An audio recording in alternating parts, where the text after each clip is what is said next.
पटना का गोपाल खेमका हत्याकांड। गोपाल खेमका जो बिहार के नामचीन कारोबारी जिनका संबंध राजनीतिक दलों के बड़े बड़े नेताओं से था और उनकी हत्या कर दी जाती है रात के 11:30 बजे। उसके बाद से पूरे बिहार में सनसनी, पटना पुलिस के होश फाख्ता हो जाते हैं और पटना पुलिस एक्शन में आती है। बिहार के मुख्यमंत्री एक्शन में आते हैं, डीजीपी एक्शन में आते हैं। कहा जाता है कि इनकाउंटर होगा और उसके बाद से अगर बुलडोजर एक्शन की नौबत आएगी तो बुलडोजर एक्शन किया जाएगा। आज देर रात पटना पुलिस ने यहां पर इनकाउंटर किया है। विकास राजा जो कि हथियार सप्लायर था, इस पूरे गैंग को, जिस गैंग ने यह हत्याकांड को अंजाम दिया, उसमें पुलिस बेउर जेल पहुंची थी।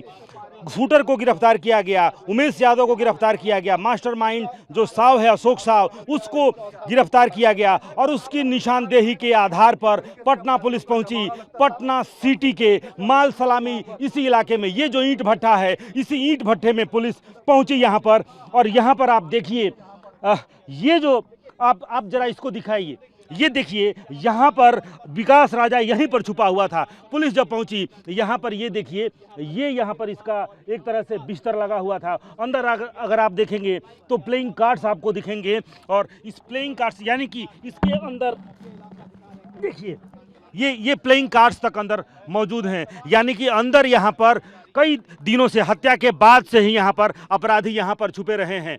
हालांकि शूटर की जब गिरफ्तारी हुई उमेश यादव की, उसी ने खुलासा किया कि हथियार कहाँ से मिला और किसने अपराधियों को लाइनअप किसने किया और किसने पूरी योजना बनाई कि कौन कहाँ रहेगा। और यहाँ पर ये जो देखिए, यहाँ पर मार्किंग भी की गई है, मार्किंग भी की गई है। यहीं पर इनकाउंटर हुआ। डी यहाँ पर लिखा हुआ है, CEB,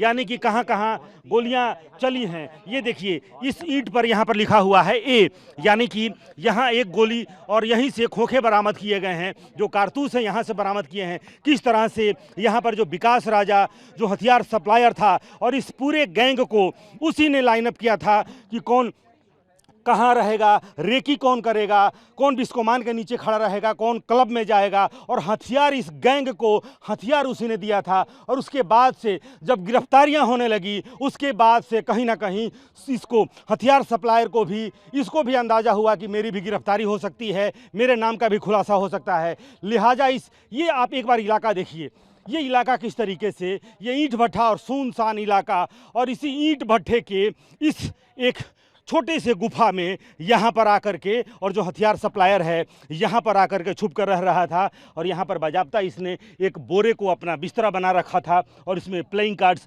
यानी कि इसके अलावा भी कोई ना कोई रहा होगा जिसके साथ ये कार्ड्स खेलते हुए, और इसी गुफा में उसने शरण ले रखी थी, या कहें यहीं पर छुप कर था। और उसके बाद से जब पुलिस यहाँ पर पहुँची, पटना पुलिस और STF की टीम यहाँ पर जब पहुँची, तो उसने पहले तो भागने की कोशिश की और चारों तरफ से अपने को घिरा हुआ देख करके उसने यहाँ पर फायरिंग भी शुरू कर दी, पटना पुलिस पर फायरिंग भी शुरू कर दी। और ये फायरिंग की का जो निशानदेहियां हैं वो यहाँ पर पटना पुलिस ने मार्किंग करके रखा है, A, B, C और D। यानी कि यहाँ पर ये अगर देखें तो 5 गोलियां, इसका मतलब है कि 5 गोलियां अपराधी ने चलाया है। विकास राजा जो है उसने 5 गोलियां पटना पुलिस के ऊपर चलाई है। और जवाबी कार्रवाई में पटना पुलिस ने मार गिराया है गोपाल खेमका हत्याकांड के लाइनर, या यूँ कहें कि हथियार सप्लायर। ये पूरे हत्याकांड को जिसने रूपरेखा दे दी थी, हालांकि मास्टरमाइंड कोई और है, अशोक साव, उसकी भी गिरफ्तारी हो गई है उदयगिरी अपार्टमेंट से।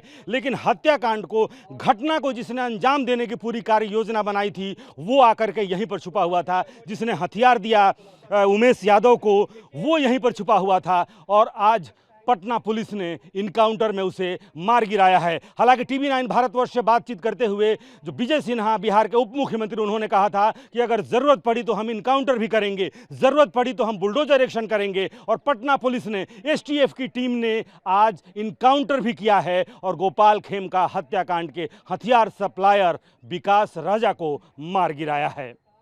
कैमरामैन कुणाल के साथ रूपेश कुमार, TV9 भारतवर्ष, पटना।